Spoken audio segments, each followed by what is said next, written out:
Let's get to the panel now. We have the long arm of the law is about to get even longer. So we've been talking about this morning. These are the new spy cameras. Now, apparently these things can detect speeding offences over a kilometre away. So let's bring in Shelly, Horton and James Law to discuss this. Shell, so if you're not wearing a seatbelt, if you're on your mobile phone, you're over a K away, these things can see you and actually lock it and you can then get booked. So is this a good idea? I have absolutely no problem with this. You're breaking the law. It's not you're breaking the law only when you might get caught by a camera. Yeah. I think that this will encourage people to do the right thing all of the time and be aware that it's not just when you can see that there's a policeman on the side of the road with, you know, the speed gun. I think this is a great move.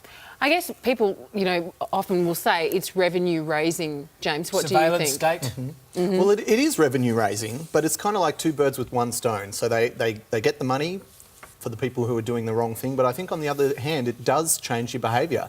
When I've been stung with a speeding fine before, next time I get behind the wheel, I think about that, and it does change my behaviour. So I'm with Shelly on this. I think that if you're doing the wrong thing, there's no excuse. All right. Let's move on now. And a thank you note penned by a mum in the United States is going viral this morning. The mum of 3 wrote to a stranger who disciplined her son at a playground when she wasn't there. So, James, the mother applauded the woman for telling her son to knock it off. What do you think about strangers disciplining your child, for example? Yeah, I think that this is getting into really dangerous territory if there's parents out there who are disciplining other people's kids. I think that you don't know the circumstances of other families. You know, you don't know if other kids perhaps have intellectual disabilities that might be the reason why they're acting out in public.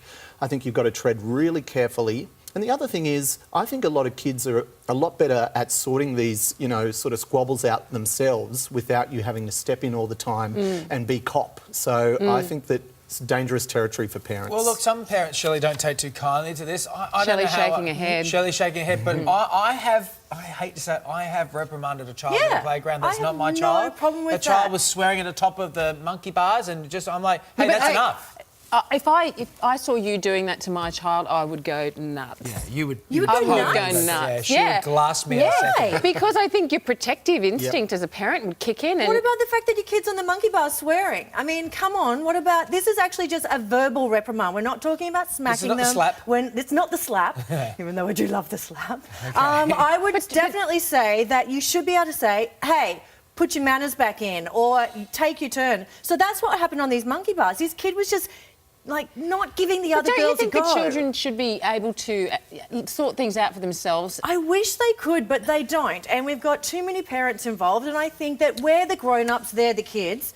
I have been in the situation with my nephews. We were at the skateboard bowl, and there was... Rabs. So cool. I'm the coolest aunt ever. Yeah, right, okay. So it was my nephews are 10 and 8. There was a 6-year-old who was just cutting in, and kids were falling off their skateboards. And I was too scared to say something. And I'm like, I make a living out of my opinion. But I didn't know what to do. And then as we left, we heard this kid have a massive stack and start crying. And I said to my nephews, yeah, that's called karma. Like, wow. Things got dark quite quickly. That really escalated, Shelley. I think you're asking for trouble there, Shelley. I think a lot of the problems with this one as well comes from the fact, James, just quickly, is that, you know, when I go, and I talk about this a lot, when I go to the park with my kids, I'm there and I'm surveying them. I'm not helicopter parenting. I'm just making sure they're not, you know, causing trouble or getting in someone else's face. I'm not helicopter parenting, Sonia.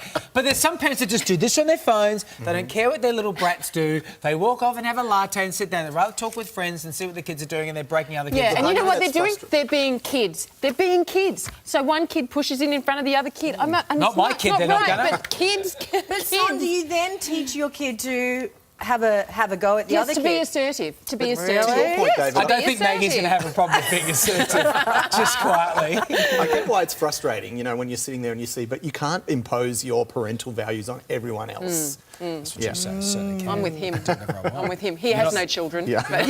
But we don't have children, but we have strong views on how to discipline them. You're not the boss of me. I'll do whatever I want. I'll say whatever I want.